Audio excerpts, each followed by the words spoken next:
Well, while we're in the process of defining principal domains, defining our principal inverse trigonometric functions, we also need to do the same for our other trigonometric functions, cosecant, secant, and cotangent. So let's start with the cosecant and the secant functions.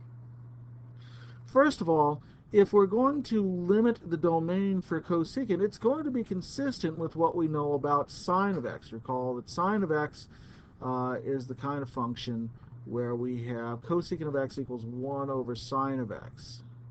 So what can we do here? Well, in this case, we're going to have a domain for cosecant that stays between negative pi over 2 and positive pi over 2, much as it did for the sine function. The only difference is that we cannot include 0. Right? So we can go from pi over 2 to negative pi over 2, provided that x is not equal to 0, and that is because, of course, sine of x, sine of 0 is 0, right? So we don't want to have an undefined value in that domain.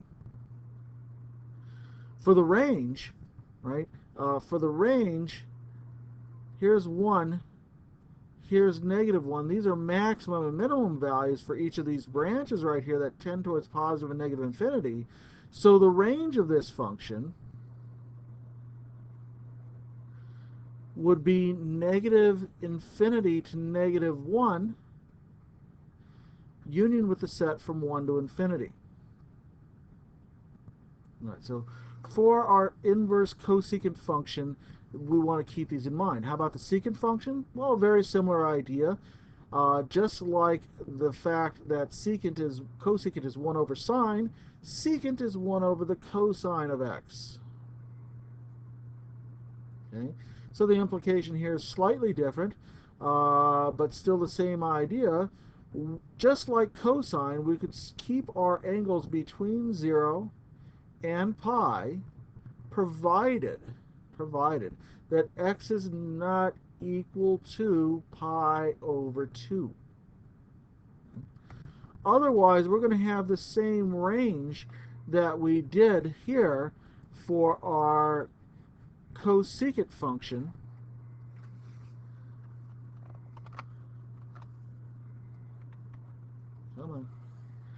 Its range is also negative infinity to negative 1 and 1 to positive infinity. So that's how we leave it right here. There's my range. There it is. Okay, it looks right. Okay, so what do we say about the inverses right here? Well, the inverses work very simply. Just as if we can say that as long as y equals cosecant of x, the inverse is going to work in a similar way. Its inverse, we would say if x is equal to cosecant of y, provided that x is between, x is now from negative infinity to negative 1 and 1 to infinity, and y is between negative pi over 2 and positive pi over 2, but not equal to 0, then y will equal inverse cosecant of x, or we write y equals arccosecant of x.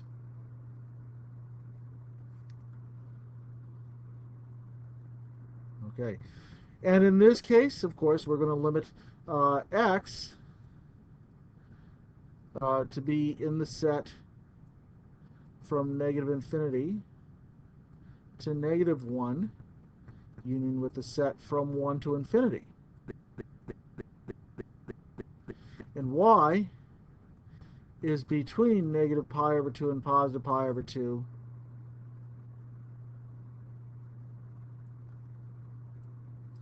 provided that y is not equal to 0.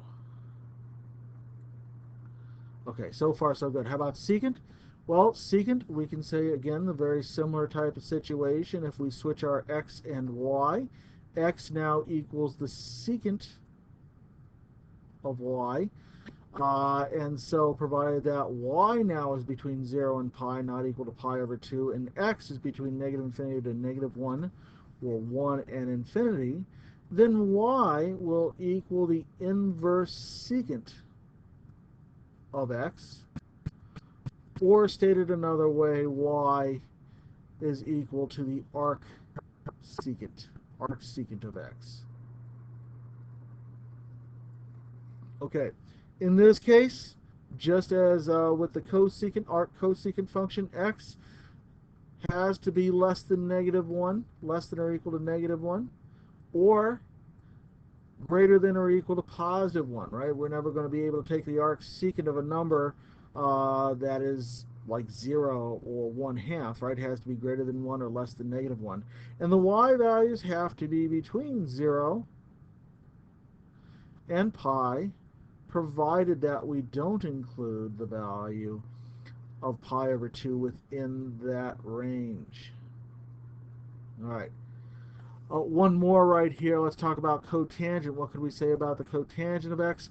Well, the cotangent of x is the kind of function that acts this way right here. Let me draw it in for you. There it is. And if we look at this function, it's the kind of function whose principal domain is defined on the interval from 0 to pi, not including 0 and pi, and whose range is between negative to positive infinity, all real numbers.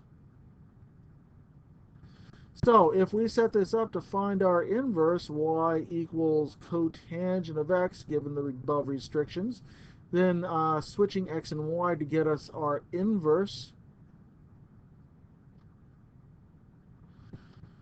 we provide that x now has to be between 0 and pi, including neither of those endpoints, and y can be any real number now. Then isolating y gives us the inverse cotangent of x, or stated another way, y is equal to the arccotangent. I keep missing those extra c's. Once I have to remember arc and then cotangent. There, ARCCOT of x is the other way of stating this.